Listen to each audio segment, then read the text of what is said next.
Hey guys, so recently we have seen quite a trend in the stock market community to start buying, watching and talking about these oil tanker stocks. You're probably thinking before we get into anything, what is an oil tanker stock? An oil tanker stock is pretty much a company that owns a whole bunch of ships where oil is stored. People or oil companies like Shell and things like that pay these guys to store their oil on the ship. And we can see recently that stocks like NAT stock and other oil tanker stocks have seen some massive gains and some massive fluctuations and volatility. Now, in this current market, there's probably been many people that have both made and lost a lot of money with how volatile these stocks are right now. But basically in this video, I'm going to give my complete opinion on these kind of stocks, whether they're a buy or not, in my opinion, whether I think you should buy them or what exactly is going on with them. But before I give my opinion on whether they're a good investment or not, we first need to go and explain the current situation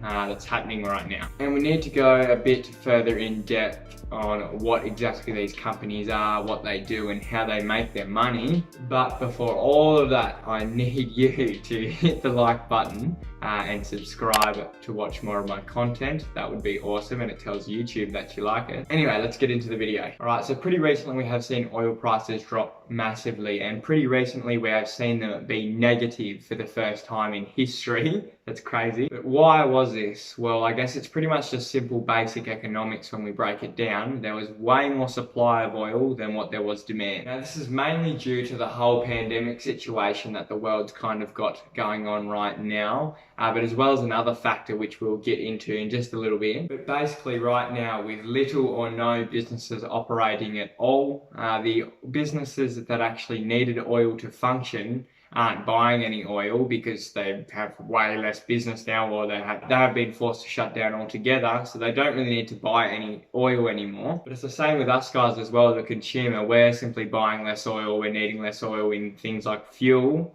petrol, things like that. We simply aren't allowed to go anywhere, or we're traveling a lot less, which means we're going to have to buy less fuel. When no one wants the product, there's no demand for oil at that price. So what does that do? That forces oil prices down. If they become cheaper and cheaper, then eventually it may be more enticing for a business to buy it, or you or me to go and buy petrol. But it becomes more enticing the lower the price is, right? Obviously you and me, we want to get things for as cheap as possible. But pair this whole global pandemic situation with the other situation that's currently going on with oil, the OPEC situation. Basically, OPEC is an intergovernmental organization that pretty much sets and controls the price of oil to make sure producers around the world are able to sell oil all at a profit.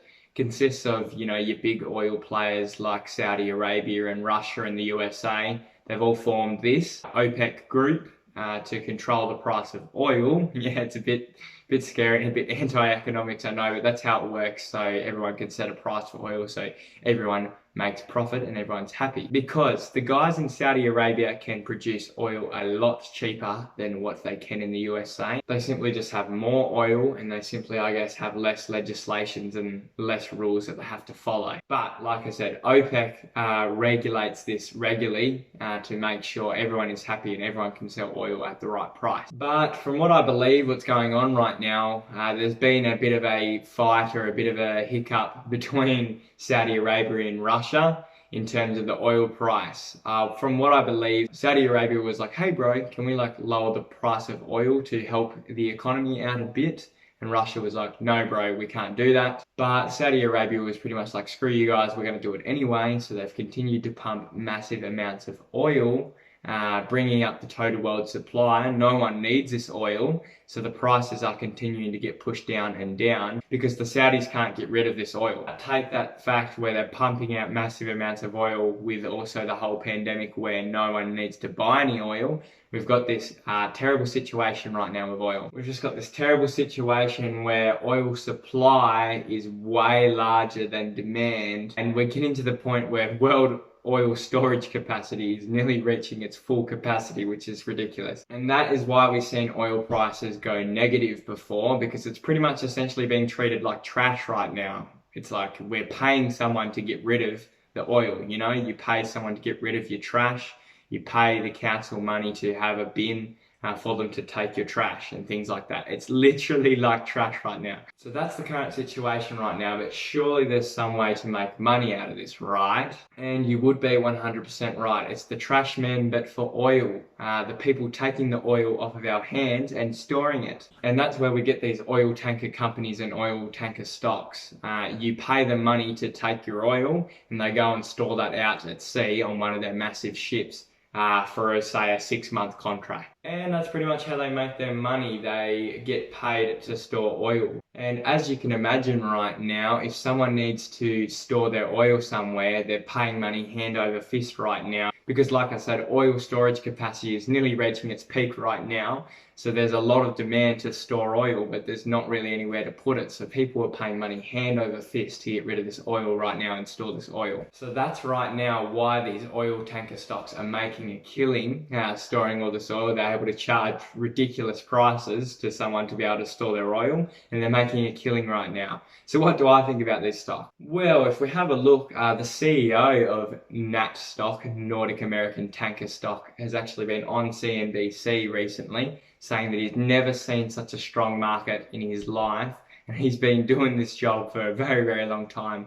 and he's obviously right. He's been in this business his whole life, and he says it's the best that it's ever seen. He's on CNBC saying that it's going to cost someone $70,000 a day to store oil on one of their largest ships. $70,000 a day, that's just ridiculous. They're just making dumb money right now. And he's also saying that those guys are pretty much locked into a 6-month contract.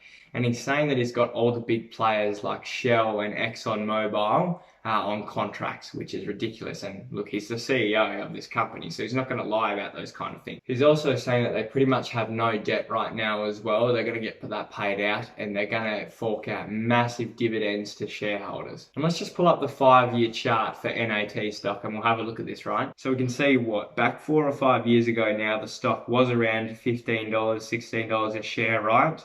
And the market for these guys back then is nowhere near as strong as it is now. So everyone is expecting it to climb to at least there or way over there, as business is stronger than ever right now for them. Same deal if we have a look at another one of these stocks, TK Tankers. In 2016, the stock was trading around $60.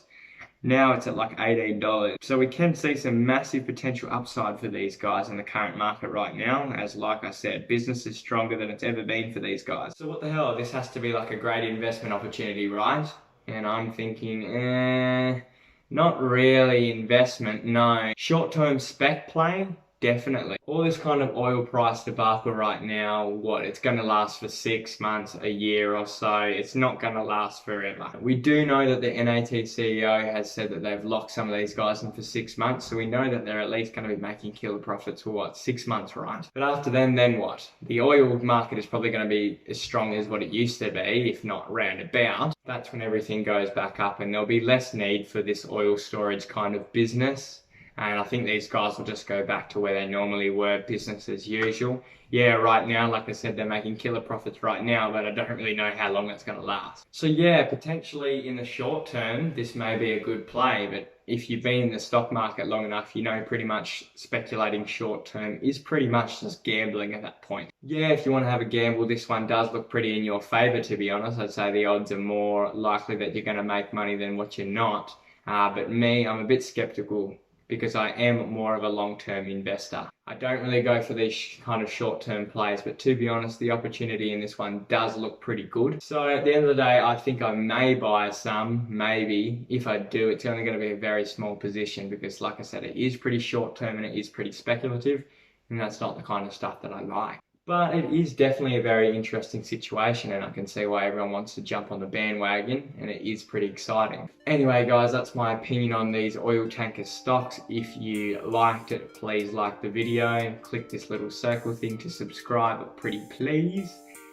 Click these videos if you want to watch one of them, and that's all I have for today guys. You have a good one.